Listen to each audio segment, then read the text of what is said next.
Hi guys! Welcome back to another YouTube video. It's me once again, your coach, AJ Panos. At kung bago ka sa aking YouTube channel, click mo lang ang subscribe button at bell notification para like ang updated sa mga future videos natin. For today's video, pag-usapan natin bakit nga ba trending ang barley ngayon. Kung hindi nyo po napapansin, napakarami pong naglalabasan na iba't ibang brand at iba't ibang produkto na gawa sa barley. Yan po yung ating topic for today. Ngayon, kung ready ka na, simulan na natin. Tara!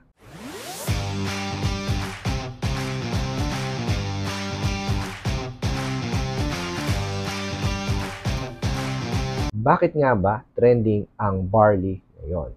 So bago yan, bibigyan ko po kayo ng mga simpleng example na mga nag-trend na produkto at negosyo nitong mga nakaraang taon. Number one na example natin dyan is milk tea business. Trending na po yan before pandemic pa. Kami po ay meron pong family business na milk tea shop. During pandemic, konti pa lang po yung mga milk tea shop na established sa lugar namin. At pagpasok po ng pandemic period, lahat po ng mga establishment ay nagsara. Blessed po kami kasi yung milk tea shop po namin is open po kami during that pandemic. Meaning, yung mga tao, mo-order lang po sila through online. At yun po, talagang nag-trending po siya during that pandemic. Dahil nga, walang ibang milk tea shop na open, yung shop po namin ay lumakas during pandemic. Habang natatapos na yung pandemic side, dito na po talaga nag-boom yung milk tea business. Alam nyo ba, sa lugar namin, wala po kayong street na mapupuntahan na wala hong nakatayong milk tea shop. At doon din po nauso yung mga cheap milk tea shop na nagbebenta po ng mga 3 for 100, yung 1 liters. Dahil nag-trend yung milk tea, halos lahat po ng tao na nag-iisip ng negosyo gustong pasukin ang milk tea business. Another example is yung pinaka-common na sari-sari store. Kung halimbawa, nag-iisip kang magtayo ng sarili mong sari-sari store at ikaw pa lang ang unang sari-sari store sa inyong lugar, I bet you, pagka nakita ng mga kapitbahay mo na malakas ang sari-sari store nyo, bilang ka lang ng linggo or bilang ka lang ng buwan, magkakaroon na rin ng sari-sari store sa ibang mga streets. Alam nyo po ba dito sa mismong streets namin, 4 na sari-sari store po ang magkakasunod.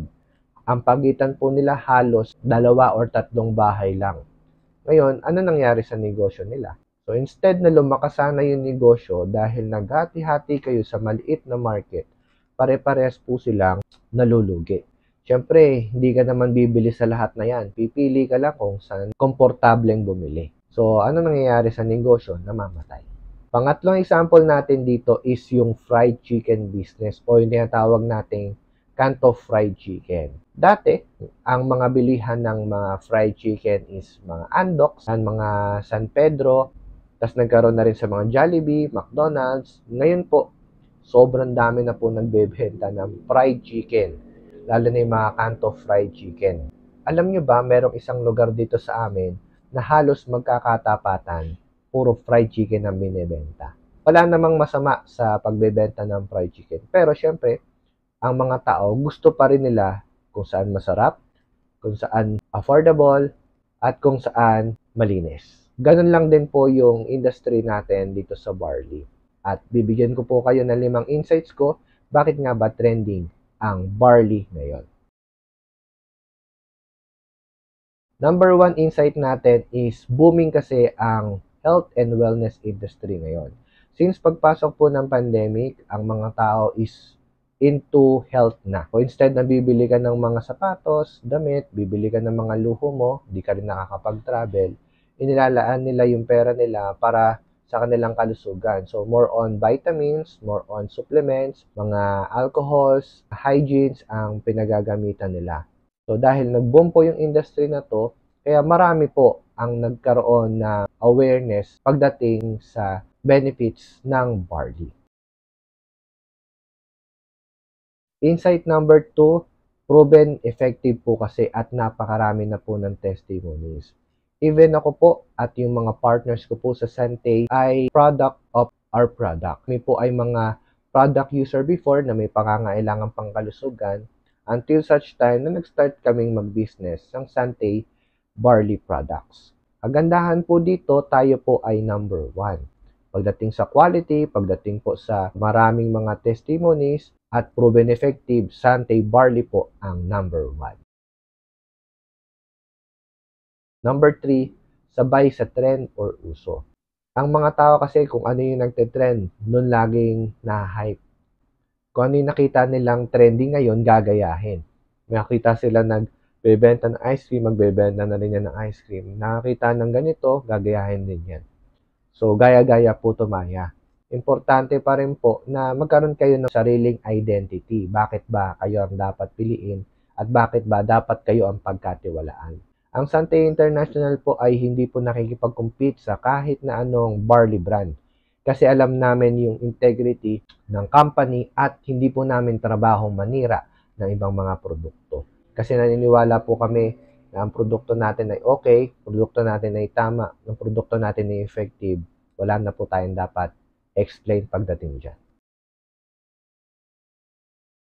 Number 4, nagkalat na po kasi ang mga fake at mga too good to be true na product. Alam nyo ba ang barley natin ay imported? Galing po ito sa Canterbury, New Zealand, sa farm po ng Sante International. Ang product natin ay best in quality. How come na yung mga nagbebenta online, lalo na sa mga social media platform ngayon na nagbebenta as cheaper as 89 pesos na barley? Alam nyo po, kung kayo po ay may mga health problem, ina-encourage ko po kayo na wag nyo pong tatangkiligin yung mga products na ganito. Check nyo muna kung ano yung integrity ng company. Kasi ang company po natin, Sante International, transparent po kami sa lahat. Nandiyan po lahat saan magaling yung barley natin, ano yung mga studies. Kasi ang company po natin, inilaan po yan para ipakita sa inyo yung kagandahan ng produkto po namin. At hindi po ibig sabihin na maganda ang product namin at barley rin yung product nila ay parehas na pong maganda.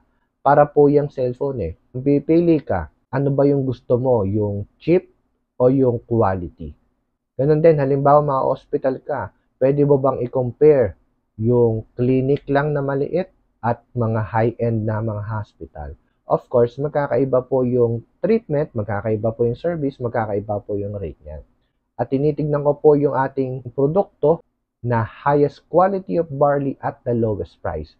Ginawan ko na po ng video yung comparison pagdating sa mga leading brands na mayroon po ngayon. Pwede nyo pong panoorin yan. Insight number 5, marami po kasing may sakit ngayon. Ngayon, tapos na po tayo sa pandemic. Nakakalungkot lang po dahil ang mga tao bumabalik na naman po sa mga maling bisyo. Nawawala na naman tayo sa pag-aalaga ng kalusugan natin, marami na naman po nagkakasakit. At isang reason po kung bakit talaga nananatili ang company ng Sante International is para tumulong po dun sa mga taong nangangailangan. Ang pinaka-importante pa rin po is prevention rather than cure. Dahil kung ngayon pa lang po inaabos ninyo yung sarili ninyo at pag kayo nagkasakit, then tsaka kayo gagamit ng mga food supplement, gumagastos kayo ng sobra-sobra. Why not alagaan ninyo yung kalusugan ninyo at isabay nyo po ang barley natin sa magandang diet ninyo. At ayan po ang ating top 5 insights. Bakit ba trending ang barley ngayon? At kung may question ka, pwede po kayong mag-comment down below. Pwede rin po kayong mag-like at pwede rin po i-share yung ating video. Maraming salamat po. Once again, my name is Coach AJ Palmos and see us again on my next video. To God be the glory. Bye!